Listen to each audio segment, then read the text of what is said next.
నమస్తే.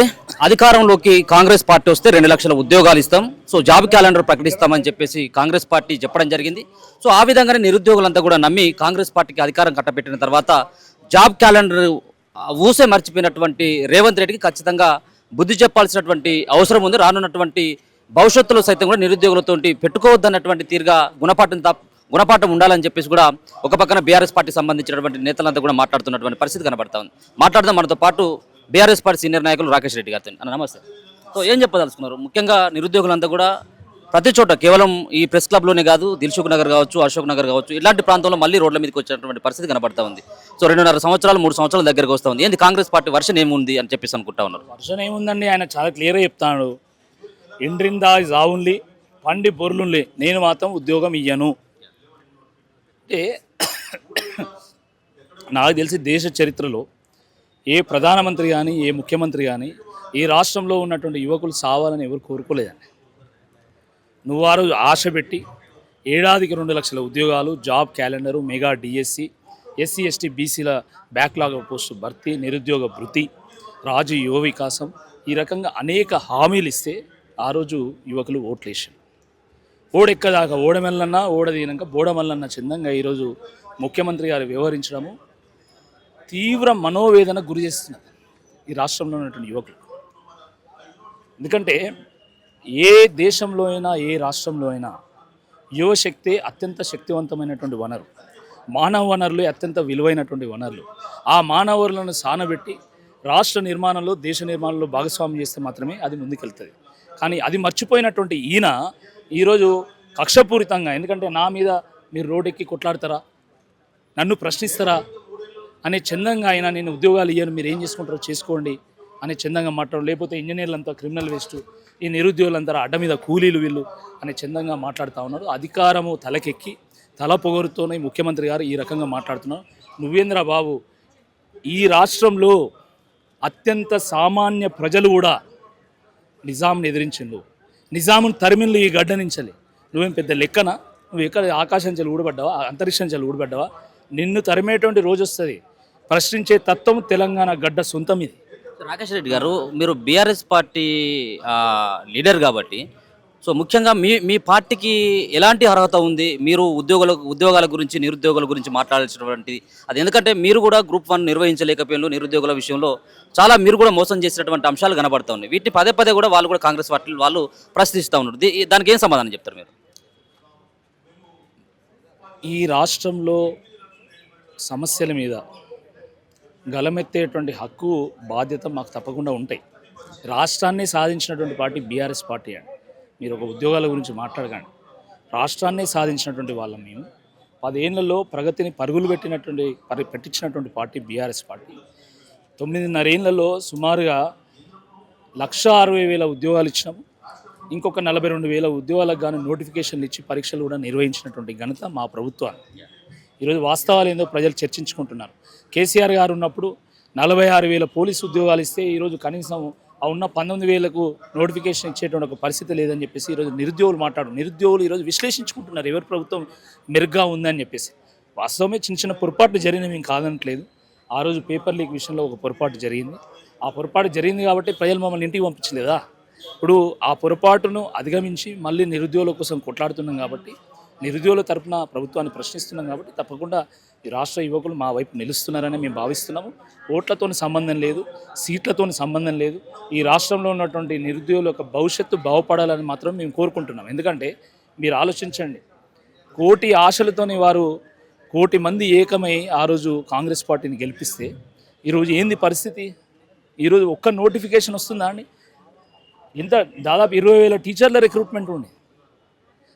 మీరు యూనివర్సిటీస్కి వెళ్ళండి, 70% ఖాళీలు ఉన్నాయి గురుకులాల్లో. దాని తర్వాత రెసిడెన్షియల్ పాఠశాలల్లో దాదాపు ఒక 30-40% వేకెన్సీస్ ఉన్నాయి. అవుట్సోర్సింగ్ ఎంప్లాయీస్ పనిచేస్తూ ఉన్నారు, కాంట్రాక్ట్ ఎంప్లాయీస్, గెస్ట్ లెక్చరర్స్ పనిచేస్తూ ఉన్నారు. మరి వాళ్ళ పరిస్థితి ఏంది? కాబట్టి ఎన్నో ఖాళీలు ఉన్నాయి. మీరు తలుచుకుంటే ఎంతసేపు అది పెద్ద లెక్క కాదు. మీ కాంగ్రెస్ పార్టీలో ఉన్నటువంటి నిరుద్యోగ సమస్యను మీరు పరిష్కారం చేసుకున్నారా లేదా? మీ వాళ్ళందరూ ఎమ్మెల్యే లైన్లు, ఎమ్మెల్సీ లైన్లు, మీ వాళ్ళ కార్పొరేషన్ చైర్మన్ లైన్లు అన్నీ అవుతున్నారు. ఇప్పుడు పిఎస్సిఎస్లు కూడా నామినేట్ ఇస్తాను, మీకు తెలుసా విషయం. మరి మా నిరుద్యోగ మిత్రులను మీరు ఎందుకు చేయరు? అయితే ఒక ప్రభుత్వ ఉద్యోగాలే కాదండి, నేను ఓన్లీ ప్రభుత్వ ఉద్యోగం నుంచి చెప్తలేను. మీరు ప్రైవేట్ ఉద్యోగాల సంగతి చూడండి. కేసీఆర్ గారి హయాంలో 2.5 లక్షల మంది ఉన్నటువంటి సాఫ్ట్వేర్ ఎంప్లాయీస్ 9,46,000 మందికి చేరుకున్నారు. ఈ 2 ఏళ్లలో జరిగింది ఏంటంటే 9,46,000 సాఫ్ట్వేర్ ఎంప్లాయీస్ కాస్త 9,39,000కు తగ్గిండ్లు. 7,000 మంది సాఫ్ట్వేర్ ఇంజనీర్లు తగ్గిండ్లు, అంత ఉపాధి కోల్పోయిండ్లు. ఎందుకు పెట్టుబడులు తరిగిపోతున్నాయి? ఎందుకు గూగుల్ ఏఐ క్యాంపస్ వైజాగ్ పోయింది? ఎందుకు పెట్టుబడులన్నీ అమరావతి పోతున్నాయి? అంటే నువ్వు హైడ్రా తీసుకొస్తావు, మూసీ తీసుకొస్తావు, స్క్వేర్ ఫీట్కి ఇంత అని చెప్పి లెక్క కట్టి ముక్కు విండి వసూలు చేస్తావు, ఎల్ఎన్టీ సీఈఓని జైలు వేస్తా అంటావు. ఈ రకంగా అనేక దుర్మార్గాలు నువ్వు చేస్తున్నటువంటి సందర్భంలో విశ్వాసం కోల్పోయి పెట్టుబడిదారులందరూ కూడా పక్క రాష్ట్రాల్లో పోతున్నటువంటి ఈ సందర్భంలో ఇప్పుడు ఇంజనీరింగ్ చదువుకున్న వాళ్ళందరూ కూడా రోడ్డు మీద పడేటువంటి ఒక పరిస్థితి వచ్చింది. డిగ్రీ పీజీలు చేసేటువంటి వాళ్ళందరూ రోడ్డు మీద. ప్రభుత్వ ఉద్యోగాలు నువ్వు ఇయ్యవు, ప్రైవేటు ఉద్యోగాలకు అవకాశాలు లేకుండా పోయినాయి. మరి ఏం చేయాలి? ఇప్పుడు నువ్వు, నీ తమ్ముళ్ళు, మీ కాంగ్రెస్ పార్టీ వాళ్ళందరూ రాష్ట్రాన్ని దోచుకుంటున్నారు. మీకు డబ్బులు ఆటోమేటిక్గా వస్తున్నాయి. పర్ క్యాపిటల్ ఇన్కమ్ జరిగినా కూడా పర్ మినిస్టర్ యొక్క ఇన్కమ్ పెరిగిపోయింది. ఇప్పుడు వీళ్ళందరూ కూడా మీరే రెచ్చగొట్టి ఇట్లా మీటింగ్లు పెడుతున్నారు అనేది ఒక రకమైనటువంటి ఆరోపణ. మీ దృష్టి కూడా రావచ్చేమో. ఎందుకంటే చదువుకున్నటువంటి వాళ్ళంతా కూడా లైబ్రరీల దగ్గర ఉంటారు. సో వీళ్ళందరినీ కూడా వీళ్ళు లీడర్ పార్టీలతో కొలాబరేట్ అయినటువంటి వ్యక్తులను తీసుకొచ్చి రాకేష్ రెడ్డి ముంగటి నడిపిస్తాను మీటింగ్లు. కానీ ఇప్పుడు రైతు బంధు కావాలని రైతులు కొట్లాడితే దీని వెనుక బీఆర్ఎస్ ఉన్నది. ఫీజు రీయింబర్స్మెంట్, స్కాలర్షిప్లు కావాలని విద్యార్థులు కొట్లాడితే దీని వెనుక బీఆర్ఎస్ ఉంది. మాకు ఉద్యోగాలు కావాలి, నోటిఫికేషన్ ఇవ్వాలి, జాబ్ క్యాలెండర్ మీరు ఇంట్రడ్యూస్ చేయాలి అని చెప్పేసి నిరుద్యోగులు కొట్లాడితే వీళ్ళు వెనుక బీఆర్ఎస్ ఉంది. అందరూ మా వెనుకనే ఉంటారు. నీ వెనకే వాళ్ళు లేడా రాబాయ్? నీ వెనకే వాళ్ళు లేడా? అంత శాతగానవా? అంటే నీ మీద విశ్వాసం పోయిందా? మరి అంత శాతగానవి ప్రజల విశ్వాసం కోల్పోయినప్పుడు దిగిపో, చాతనైనోడే పరిపాలన చేస్తాడు కదా. ఇంత దుర్మార్గం. ఆ రోజు ఇదే నిరుద్యోగులు కాంగ్రెస్ పార్టీ కండువా కప్పుకొని చేన్ల కాడికి, చిలకల కాడికి పోయి అవ్వాతాతల కాళ్ళు మొక్కి రచ్చబండ కాడ పెద్ద మనుషులను ఒప్పించి మెప్పించి కాంగ్రెస్ పార్టీకి ఓట్లు వేస్తే వాళ్ళు నిరుద్యోగులు. ఇప్పుడు వాళ్ళు వచ్చి మా ఉద్యోగాలు మాకు కావాలంటే వాళ్ళు బీఆర్ఎస్ పార్టీ కార్యకర్తలు. ఇంత దుర్మార్గంగా ముఖ్యమంత్రి మాట్లాడుతారా అండి? మేమే ఒక ప్రధాన ప్రతిపక్షం, తప్పకుండా వాళ్ళు మా దగ్గరకు వస్తారు. నిరుద్యోగులు ఏంటండి, విద్యార్థులు వస్తున్నారు, రైతులు వస్తున్నారు, మహిళలు వస్తున్నారు, రిటైర్డ్ ఎంప్లాయీస్ వస్తున్నారు, ఉద్యోగస్తులు వస్తున్నారు మా దగ్గర. తప్పేముంది? మేము ఈ రాష్ట్రాన్ని 10 ఏళ్ళు పరిపాలించినాం. అద్భుతమైనటువంటి పరిపాలన చేసి చిన్న చిన్న పొరపాట్లు ఉండొచ్చు, నేను కాదంటలే.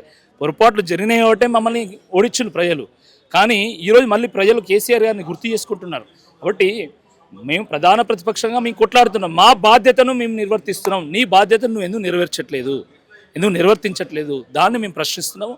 తప్పకుండా గుర్తుపెట్టుకోండి, ఢిల్లీలో ఏం జరిగిందండి? ఢిల్లీలో చిన్న పురాణాలు, అంత జిన్ ప్యాంట్ పురాణాలు వీళ్ళతో ఏమవుతుంది అనుకున్నారు? ఏం జరిగింది? కేంద్ర ప్రభుత్వం యొక్క మెడలు వంచెలు. కేంద్ర ప్రభుత్వం దిగి రావాల్సి వచ్చింది. కేంద్ర మంత్రి రాజీనామా చేయాల్సినటువంటి ఒక పరిస్థితి వచ్చింది. కాబట్టి విద్యార్థులే కదా, చిన్న పిల్లగాళ్ళే కదా, ఈ జీన్స్ ప్యాంట్లు వేసుకుంటాను, పారగాన్ చెప్పులు వేసుకొని తిరుగుతాను, ఈ షార్ట్లు వేసుకొని తిరుగుతాను, ఈ పోరాగాళ్ళతో ఏమవుతుందంటే తప్పకుండా ఈ రాష్ట్రంలో కూడా జెన్జీ ఉద్యమం వస్తుంది.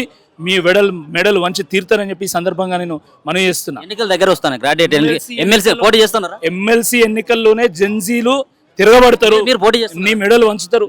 అవకాశం ఇస్తే తప్పకుండా పోటీ చేస్తా. మా పార్టీ ఎమ్మెల్సీగా అవకాశం ఇస్తే ఎమ్మెల్సీగా పోటీ చేస్తా, ఎమ్మెల్యేగా అవకాశం ఇస్తే ఎమ్మెల్యేగా పోటీ చేస్తా. అలాంటి చర్చ జరిగింది, అందుకనే ఇటువంటి మీటింగ్లు కండక్ట్ చేస్తున్నాడు అనేది. ఇప్పుడు నేను నిత్యం ప్రజాక్షేత్రంలో ఉండేటువంటి వాడిని. నేను రాజకీయాలకు వచ్చి 12 ఏళ్ళు దాటింది. నేను నా జీవితం అంతా ప్రతిపక్షంలోనే ఉన్నా నేను. కాబట్టి నేను నిత్యం ప్రజల్లో ఉండేటువంటి వాడిని, ప్రజా సమస్యల మీద కొట్లాడేటువంటి వాడిని. ఎన్నికలతో సంబంధం లేదు. మరి ఏమైనా అవకాశం మళ్ళీ ఒకసారి ఇవ్వమని? అది ఎందుకు అడగాను? నేను రాజకీయాల్లో ఉన్నా, ఏమైనా సన్యాసుల మఠంలో ఉన్నా, నేను రాజకీయాల్లో ఉన్నా. తప్పకుండా పోటీ చేయాలని నాకు ఉంది. పోటీ చేసే అవకాశం ఇస్తే పోటీ చేస్తా, లేదా పార్టీ కోసం అయినా పనిచేస్తా. కానీ నాకు అవకాశం ఇస్తే మాత్రం రేవంత్ రెడ్డి 4 జర్ల నీళ్ళు ఆపిస్తా, ఆకాశంలో పట్టపగల చుక్కలు చూపిస్తా అని చెప్పి ఈ సందర్భంగా నేను ఎవరు పోటీ చేసినప్పుడు కూడా నన్ను ఢీకొట్టడం అనేది మళ్ళీ యొక్క అభిప్రాయం. మళ్ళీ కూడా మాట్లాడుతాను, మీ మీద గెలిచినటువంటి వ్యక్తి. నేను ఆయన మీద పోటీ చేసినప్పుడే నేను ఒక మాట మాట్లాడలేదు వారి మీద. కాబట్టి ఇప్పుడు నన్ను మళ్ళీ ఏదో రెచ్చగొట్టి మాట్లాడిపించే ప్రయత్నం మీరు చేయకండి. వారి పనితీరేందో ప్రజాక్షేత్రంలో ఉంది, అందరి అనుభవంలో ఉంది. కాబట్టి ఎవరు కావాలి, ఈ రాష్ట్రంలో ఉన్నటువంటి యువకులు ఎవరిని కోరుకుంటున్నారు, ఏ పార్టీని కోరుకుంటున్నారు? మీరు ఎన్ని ఇస్తారండి మల్లన్న యొక్క పరిపాలనకు? అంటే ఆయన కాంగ్రెస్ పార్టీతో కూడా బయటకు వచ్చి ఎన్ని మార్కులు? నేను కాదు కదా, ప్రజలు ఇస్తారు, ప్రజలే ఇస్తారు. Thank you.